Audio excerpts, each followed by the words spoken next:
Die Sahara ist die größte heiße Wüste der Erde, in der sich der Sand auf bis zu 70 Grad Celsius erhitzt. Und dennoch lebt hier ein Volk, das sich weder dem Römischen Reich noch den europäischen Kolonialmächten unterwarf. Die Tuareg. Man nennt sie die blauen Menschen. Für die Tuareg ist dieser glühend heiße Ozean aus Sand ihre Heimat, durch die sie Tonnen von Gold und Salz transportierten, ohne Karten und Kompasse. Sie konnten die Sterne, den Wind und den Boden lesen. Ihre Kultur ist voller Paradoxien. Ein Tuareg-Mann verhüllt seit seiner Jugend sein Gesicht mit einem 10 Meter langen Schal, dem Tagelmust. Gleichzeitig gelten ihre Frauen als einige der freiesten Frauen des Orients. Sie besitzen Eigentum, beherrschen die Schrift und haben sogar das Recht auf Liebhaber. Wie überleben sie dort, wo es keine Straßen gibt und das Wasser hunderte Meter tief unter der Erde liegt? Und warum nennt man sie die blauen Geister? Ihr seid auf dem Kanal Globusgang. Heute zeigen wir euch die wahre Geschichte vom Überleben jener Menschen, die sich selbst von den modernen Grenzen niemals zähmen ließen. Kapitel 1: Die blauen Menschen der Wüste. Kleidung, die zu einem Teil des Überlebens wurde. In der glühend heißen Sahara bestimmt die Natur selbst die Regeln des Lebens. Das raue Klima hat bei den Tuareg eine besondere Lebensweise geprägt und auch eine besondere Kleidung. Genau sie wurde zu ihrem Erkennungszeichen und ließ die Legende von den geheimnisvollen blauen Menschen der Wüste entstehen. Die Tuareg tragen weite Kleidung und Stoffe, die mit natürlichem Indigo gefärbt sind. Dieser Farbstoff ist so wenig beständig und Wasser in der Wüste so knapp, dass das blaue Pigment mit der Zeit nicht ausgewaschen wird, sondern sich direkt in die Haut einzieht und ihr einen mystischen, tiefen Farbton verleiht. Für einen Nomaden ist diese blaue Farbe nicht nur Tradition, sondern auch ein Zeichen des gesellschaftlichen Status, ein Hinweis darauf, dass er sich teuren Stoff leisten kann. Doch Kleidung ist für einen Tuareg vor allem ein Werkzeug zum Überleben. Die weiten, lockeren Gewänder schaffen um den Körper eine Luftschicht, die vor extremen Temperaturen schützt. Das größte Geheimnis verbirgt sich jedoch unter dem Stoff im Gesicht. Der Tagelmust ist ein 10 Meter langer Schal, den ein Tuareg-Mann ab dem Tag seiner Volljährigkeit zu tragen beginnt. Von diesem Moment an bleibt sein Gesicht für alle ein Geheimnis, außer für seine Frau. Dieser Schal bedeckt Mund, Nase und Kinn und lässt nur die Augen frei. Die Schutzfunktion des Tagelmust ist offensichtlich. Er schützt die Atemwege vor allgegenwärtigem Staub, brennend heißem Wind und feinem Sand während Sandstürmen. Für die Tuareg steckt in dieser Tradition jedoch auch eine tiefe spirituelle Bedeutung. Sie glauben, dass durch die offenen Stellen im Gesicht böse Geister in einen Menschen eindringen oder seine eigene Lebenskraft entweichen kann. Einem Fremden das Gesicht zu zeigen, galt als schwerer Verstoß gegen die Tradition und wurde mit völliger Nacktheit verglichen. Bei gefährlichen Zusammenstößen bedeckte ein Mann, der seine Gesichtsbedeckung verloren hatte, sein Gesicht mit den Händen, um seine Ehre zu bewahren. Selbst beim Essen schaffen es die Tuareg, die Nahrung unter den Stoff zu führen und ihr Geheimnis vor fremden Blicken zu schützen. Gerade diese Verschlossenheit, verbunden mit ihrer Kriegskunst, half ihnen über Jahrhunderte hinweg, ihr Land zu verteidigen. Ihre Vorfahren konnten vom Römischen Reich nicht unterworfen werden und im 19. Jahrhundert trafen die französischen Kolonialmächte auf den erbitterten Widerstand der Nomaden, die plötzlich aus Sandstürmen auftauchten und ebenso spurlos wieder verschwanden. Deshalb nannten die Europäer sie voller Angst die blauen Geister der Sahara. Doch in der Sahara gibt es etwas, das für einen Tuareg wichtiger ist als jede Kleidung, jede Tradition und sogar Gold. Kapitel 2: Wasser ist wertvoller als Gold, wie man es mitten in der Sahara findet. Wasser in der Sahara bedeutet Leben und sein Wert übersteigt hier jeden Reichtum der Welt.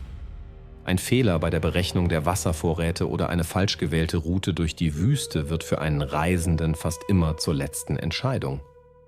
Doch die Tuareg überleben hier seit Jahrhunderten, weil sie über einzigartiges Wissen verfügen, wie man Wasser findet und seine Kräfte bewahrt.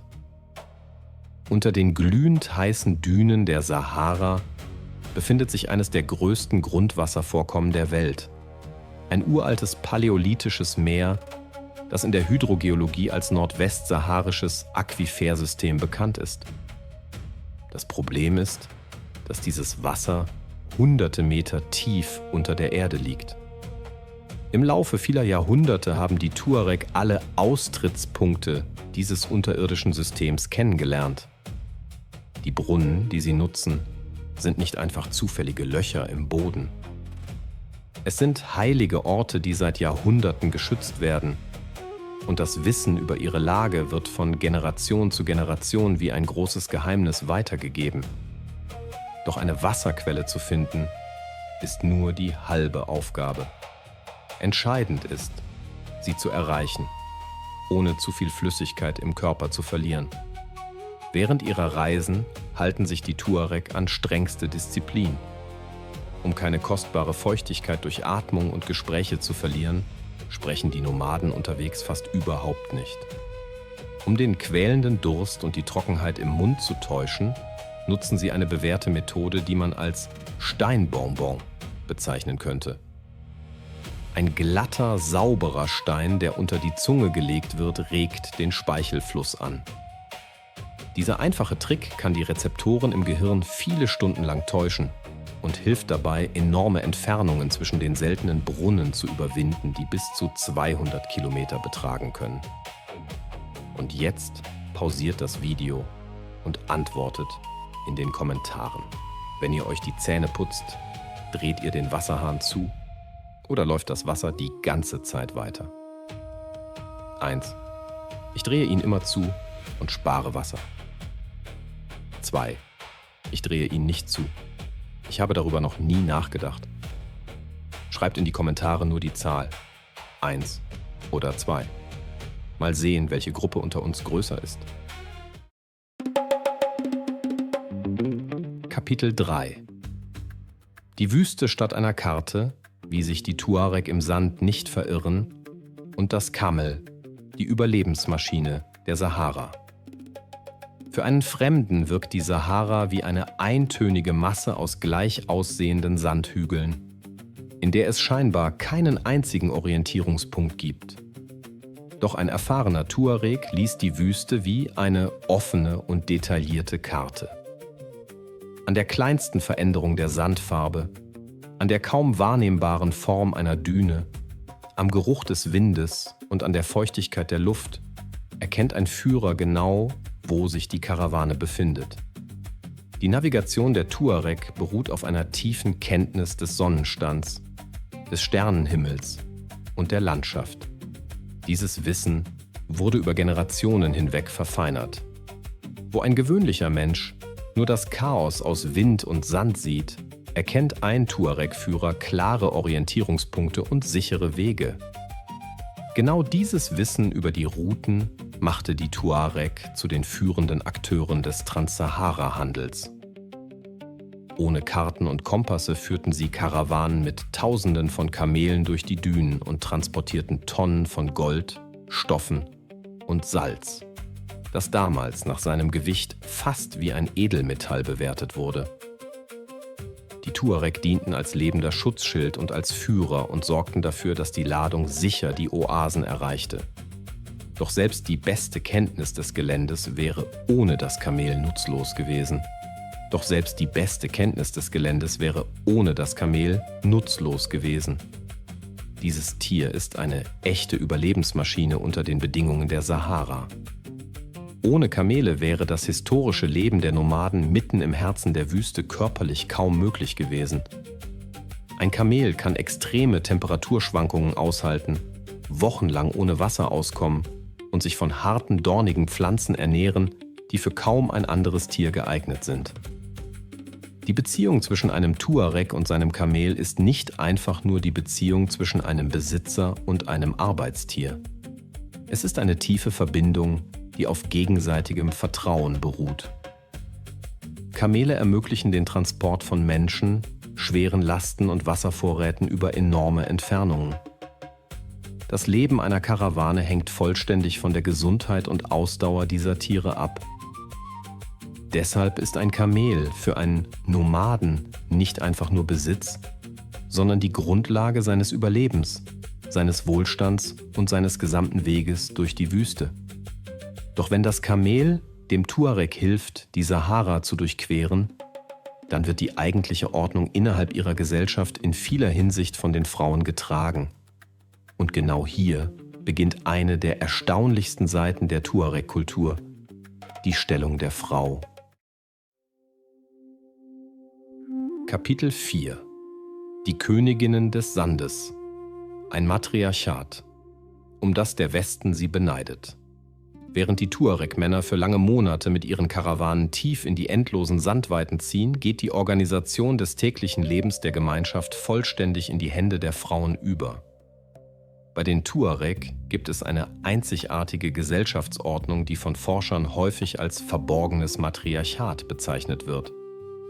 Hier gibt es ein berühmtes Sprichwort: Der Mann ist die Beine und die Frau ist der Kopf. Und das sind nicht einfach nur schöne Worte. Im Gegensatz zu vielen anderen Gesellschaften des Orients besitzen die Frauen der Tuareg eine außergewöhnliche Freiheit und Macht. Sie sind es, denen die Zelte, das Vieh und die wichtigsten Besitztümer der Familie gehören. Im Falle einer Scheidung, die hier ohne großes Drama und ohne gesellschaftliche Verurteilung stattfindet, verlässt der Mann das Zuhause buchstäblich nur mit einem Kamel und überlässt den gesamten gemeinsam erworbenen Besitz und die Kinder seiner ehemaligen Frau. Mehr noch, nach einer Scheidung hat eine Frau das Recht, eine Freiheitsparty zu veranstalten, um dem Stamm offen zu zeigen, dass sie wieder bereit für eine neue Beziehung ist. Die Frauen der Tuareg sind die Hüterinnen der Schrift, Dichterinnen und die wichtigsten Richterinnen. Sie beherrschen die alte Tifinagh-Schrift, einen einzigartigen kulturellen Schutzschild der Berbersprache, den ihre arabischen Nachbarn kaum verstehen. Vor der Ehe dürfen sich junge Frauen ihre Liebhaber selbst aussuchen, und das schadet ihrem Ruf keineswegs, solange der Gast eine wichtige Regel beachtet: Er muss das Zelt vor Sonnenaufgang verlassen. Obwohl die Tuareg dem Islam angehören, haben sie ihn an ihre alten Traditionen angepasst. Viele gibt es hier nicht. Ein Mann, eine Frau. Ohne die Weisheit, Bildung und Autorität der Frau könnte ein Nomade in den rauen Sandweiten der Sahara schlicht nicht überleben. Kapitel 5 – 3 Gläser Tee. Warum ein Nomade eine ganze Zeremonie braucht. Das Leben in der Sahara besteht nicht nur aus einem harten, ununterbrochenen Kampf ums körperliche Überleben. Bei den Tuareg gibt es auch eine tiefe menschliche Seite des Alltags, die sich besonders deutlich in ihrer Gastfreundschaft zeigt. Nach einer äußerst anstrengenden Reise unter der brennenden Sonne, wenn die Karawane schließlich einen Rastplatz erreicht, beginnt die berühmte Teezeremonie. Für einen Nomaden ist Tee nicht einfach nur eine Möglichkeit, den Durst zu stillen, sondern ein heiliger Ritus des Respekts, der Erholung und des lang ersehnten Gesprächs. Einem Gast im Zelt eines Tuareg werden traditionell 3 Gläser eines besonderen, stark aufgebrühten Tees mit Schaum angeboten. Jedes dieser Gläser hat seine eigene tiefe philosophische Bedeutung. Das erste Glas ist bitter wie das Leben selbst in der rauen Wüste. Das zweite Glas ist stark wie die Liebe, die die Herzen der Menschen wärmt. Das dritte Glas ist süß wie die Erinnerung an den zurückgelegten Weg und die Hoffnung auf ein neues Wiedersehen. Den angebotenen Tee abzulehnen oder auch nur eines der Gläser nicht vollständig auszutrinken, gilt bei den Tuareg als Zeichen tiefer Respektlosigkeit gegenüber dem Gastgeber des Zeltes. Diese Zeremonie ermöglicht es müden Reisenden, sich zu entspannen, friedlich zur Ruhe zu kommen und sich unter dem Schutz eines fremden Herdfeuers sicher zu fühlen. Sie erinnert daran, dass selbst am härtesten Ort unseres Planeten immer Platz für menschliche Wärme bleibt. Kapitel 6 – Was sie essen, wenn rundherum nichts wächst.